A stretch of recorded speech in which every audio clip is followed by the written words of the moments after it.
Coming up on 9 News at 5, several people injured after a shooting overnight in Lodo. Police say they fired in response to a threat. Larimer County will soon start cleaning up after this weekend's flooding. Tonight, some of the work done before the floods likely saved homes. And another hot summer day. These temps are going away anytime soon. We're in for another scorcher to kick off your work week. Denver police said they shot a man in Lodo overnight after some kind of disturbance downtown. They also said 5 other people were hurt. Police say everybody is expected to survive, but we are just now, more than 12 hours later, starting to get a little better picture about what led up to this shooting. 9 News reporter Cole Sullivan spent the day asking a lot of questions, not getting a lot of answers, and just trying to figure out what happened from DPD. And in just the last 10 minutes, Jenny, we got more answers. Police named the suspect as 21-year-old Jordan Waddy. They say he pointed the handgun at officers and 3 officers then shot him. DPD says this happened near the corner of 20th and Larimer around 1:30 this morning. That's right around last call for the bars there. I spoke to several witnesses who say the street was crowded with people. One man, Guillermo Cortez, told me he saw 2 men fighting, and then one of them walked away fast with officers following him. That's when he says he heard the shots and dropped to the ground. And then I remember that I just got up, and then I turned around and I seen a woman laying on the ground. I guess she was holding onto her leg and everything. That's when they realized that other people got shot. Guillermo says his friend was grazed by a bullet and he saw a woman, a bystander, who got shot. He thinks the shots came from where police were positioned. When it happened, other witnesses tell me people ran from the scene screaming. One woman says she and her friends ran inside a bar and locked and barricaded the doors. Police say they helped the people who were shot and called multiple ambulances. Police say they've arrested the suspect on felony menacing and possession of a weapon charges. They're working to figure out whether officers shot and hit the 5 other people who were hurt, or whether they were hit by ricochets or shrapnel from that shooting. And in the meantime, do they know if the suspect fired his weapon at all, or potentially just the police officers? At this point, they say they do not believe that the suspect ever fired his gun. Okay, and then what is the status of the police officers? There's always a protocol to this when an officer fires their gun. Yeah, and DPD says they're following that protocol. All 3 officers are on administrative leave. Okay, Cole Sullivan asking a lot of questions for us today. Thank you, Cole. Tomorrow, Larimer County plans to start on debris cleanup. They have been out this weekend assessing the damage. Larimer County says 1 home is destroyed, 6 are damaged. The Friday floods washed away many roads and bridges, even killed 2 people, a woman and a girl. Flooding's pretty common after major wildfires. We know this. It's also why counties prepare for events like this. Several mitigation efforts have been taking place since the Cameron Peak fire in 2020 to reduce damage of any flash floods. 9 News reporter Kelly Rinke joins us now. Kelly, you found out about a sand barrier program. You know, we know about sandbags, but this is a sand barrier program that actually helped save several homes this weekend. Yeah, they look a little different. Larimer County installed these flood barrier boxes at several properties in the Big Thompson Canyon, which is up the road behind me. They just a few months ago put these sand bags or boxes at a few properties in the retreat area, which is just before you get to Glen Haven. And the county is saying if they had not done that by Friday, many more homes could have been lost. Homeowners have to opt into this program because it's on their private property. According to Larimer County, 90% of homeowners they've reached out to said they did not want to participate, mostly because of how this looks. But in the retreat area, multiple people did opt into the program just in time for the flood on Friday. A couple of those homeowners yesterday told our damage assessment team that without those bags, they know that they would have lost their homes. The county is planning to put several of these other boxes in other areas in the canyon, and because of the weather event that happened just a few days ago, Jenny, they are expecting some people to change their minds and decide to put these boxes on their property. That might be quite the sales pitch, what we saw happen this weekend. Kelly, thank you for your reporting.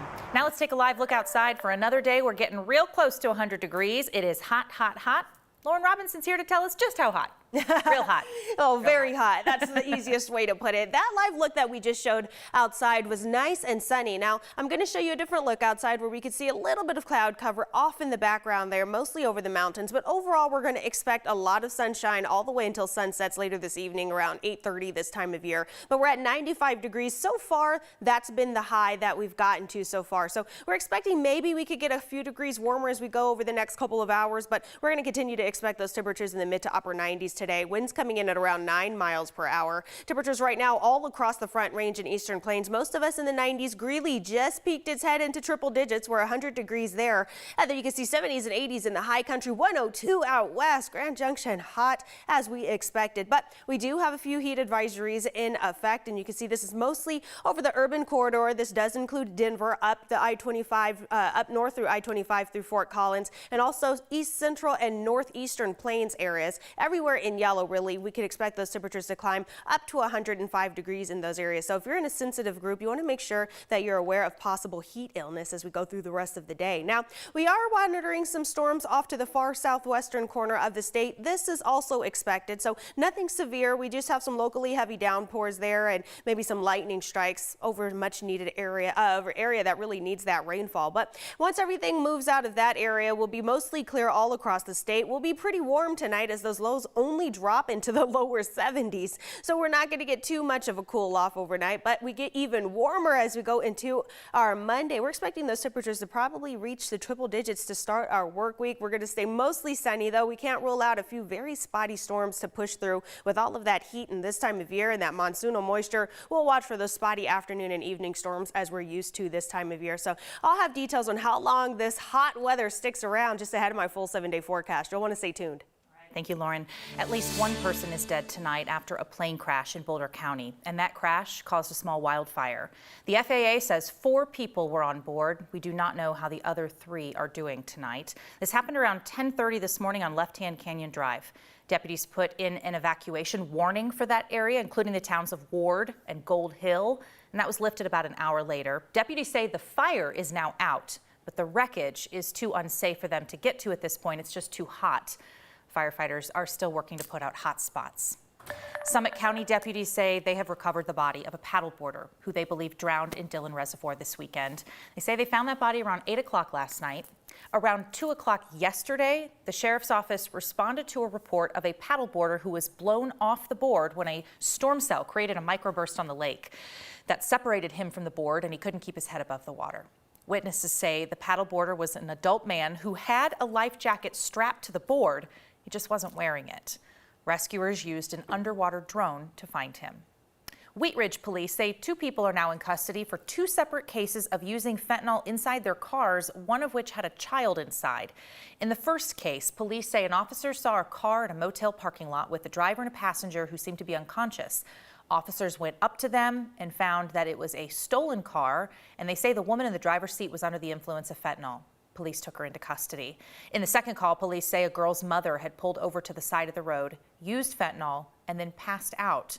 Officers say a mail carrier heard a young girl, 6 years old, calling for help and then called police.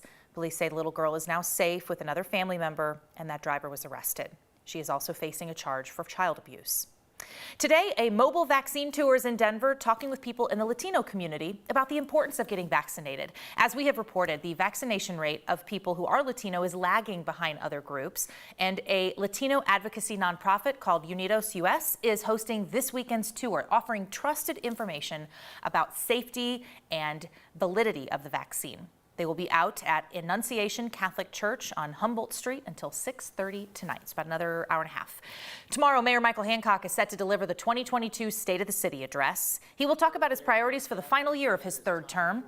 It will be at 11 tomorrow morning at the Montbello Recreation Center, and after that, there will be a reception until 2 o'clock in the afternoon. Mayor's office says anyone is welcome. You are encouraged to attend.